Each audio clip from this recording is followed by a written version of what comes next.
Selamat datang, salam dan bahagia. Pada kesempatan kali ini, saya akan membahas mengenai marketing miopia atau pemasaran miopia. Sebelum kita memulai pembahasan, halo, perkenalkan saya Pinky Oktavian dari 4A6 Manajemen Fakultas Ekonomi Universitas Sarjana Wiyata Taman Siswa. Marketing miopia. Berbicara mengenai marketing miopia, artikel marketing miopia ini dikembangkan oleh Profesor Theodore Levitt dan diterbitkan pada tahun 1960 sebagai artikel marketing miopia di Harvard Business Review dari sebuah jurnal yang diperbaiki kembali.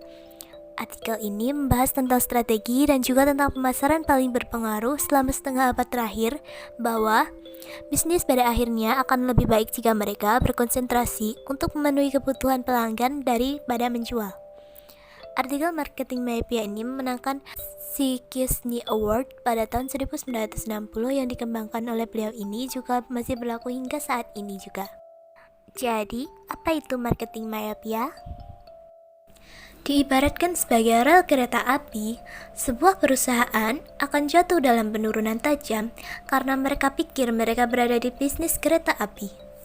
Daripada menjadi penyedia transportasi, alih-alih bercabang menjadi mobil, truk, pesawat terbang, mereka membiarkan perusahaan lain mencuri lalu lintas barang mereka.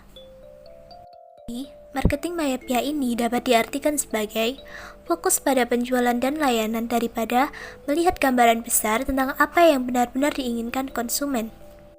Misalnya, pada perusahaan berkutat pada merek yang berfokus untuk pengembangan produk berkualitas tinggi, padahal basis pelanggan yang ada tidak terlalu peduli dengan kualitas atau mereka hanya tertarik pada harga yang ramah dompet.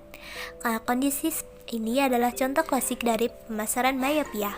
Pada perusahaan minyak dan gas, jika mereka terlambat mulai menganggap diri mereka sebagai penyedia energi, tapi mereka masih mencurahkan sebagian besar sumber daya mereka untuk minyak bumi. Jika mereka gagal mengembangkan bahan bakar alternatif, mereka berisiko menjadi perusahaan tanpa industri. Pemasaran miopia muncul ketika tujuan pemasaran jangka pendek lebih dipentingkan daripada tujuan jangka panjangnya. Misalkan, lebih fokus pada penjualan daripada membangun hubungan dengan pelanggan. Kemudian, memprediksi pertumbuhan tanpa melakukan penelitian yang tepat. Lalu, produksi massal tanpa mengetahui permintaan. Dan yang selanjutnya, mementingkan hanya satu aspek dari atribut pemasaran tanpa berfokus pada apa yang sebenarnya diinginkan pelanggan. Dan yang terakhir, tidak berubah dengan lingkungan konsumen yang dinamis. Setiap tahunnya, hampir puluhan ribu produk konsumen baru diluncurkan, dan 90% diantaranya gagal. Seperti misalnya pada Kodak. Kodak ini kehilangan sebagian besar bagiannya dari kamera Sony ketika kamera digital meledak dan Kodak tidak merencanakannya. Kemudian ada Nokia, kehilangan pangsa pemasarannya ke Android dan iOS. Kemudian pada Hollywood, yang bahkan tidak memanfaatkan pasar televisi karena mereka hanya berfokus pada film. Kemudian yang terakhir adalah Yahoo, senilai 100 miliar dolar pada tahun 2000 kalah dari Google dan dibeli oleh Verizon dengan harga sekitar 5 miliar dolar pada tahun 2016. Beberapa kemungkinan marketing miopia di masa depan yang akan terjadi yaitu ada dry cleaners.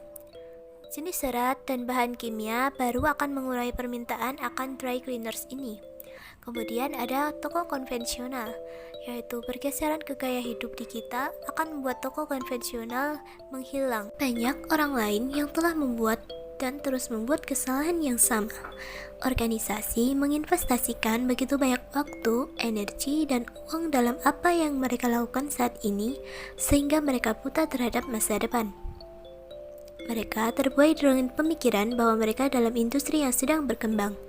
Daripada terus-menerus memanfaatkan peluang pertumbuhan untuk menghindari nasib yang sama, para pemimpin harus bertanya pada diri mereka sendiri, bisnis apa yang sebenarnya mereka dalami? Perusahaan yang tidak menilai kemampuan mereka sendiri, pesaing, kebutuhan pelanggan, dan tren yang berubah, selalu cenderung terjebak dalam siklus menipu diri sendiri. Lalu, kondisi apa saja yang menyebabkan siklus menipu diri sendiri itu? Kondisi yang menyebabkan siklus menipu diri sendiri diantaranya yang pertama, keyakinan bahwa pertumbuhan bisnis dijamin oleh pertumbuhan populasi. Yang kedua, keyakinan bahwa tidak ada substitusi kompetitif untuk produk perusahaan. Yang ketiga, pasokan menciptakan permintaan sendiri, karenanya melakukan produksi massal. Yang keempat, menaksir terlalu tinggi kualitas produk mereka tanpa melakukan penelitian ilmiah. Nah, dari marketing myopia ini kita tahu bahwa seharusnya mereka perlu memahami bahwa tujuannya bukan untuk memuaskan pelanggan dan menerima kenyataan bahwa sebagian besar produk dan layanan yang ada dapat dan akan digantikan oleh alternatif kompetitif.